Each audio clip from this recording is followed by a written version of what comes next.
എന്താ കാരണം, എന്താ പ്രശ്നം? അല്ലാതെ പ്രശ്നമുണ്ടോ? എന്താ അവിടെ ഇങ്ങനെ വന്ന് നിൽക്കാൻ കാരണം?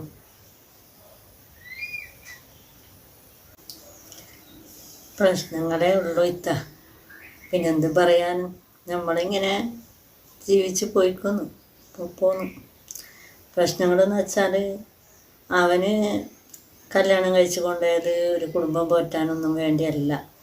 അവന് വർഷം അവന് പൈസ കൊടുത്തുകൊണ്ട് വേണം. അവളെ പൊന്നും സ്ത്രീധനമൊക്കെ തീർന്നതിൻ്റെ ശേഷം എനിക്ക് പൈസ കൊടുത്തുകൊണ്ട് വേണം. പിന്നെ പൈസ കൊടുക്കുന്നില്ല എന്നുണ്ടെങ്കിൽ എന്നും അടിയും വഴക്കുമായിരിക്കും. ഈ അടിയും വഴക്കും കണ്ടിട്ട് എനിക്ക് സഹിച്ച് മതിയായി. എപ്പോൾ നോക്കിയാലും പരാതി പറച്ചിലാണ് അവൾക്ക്.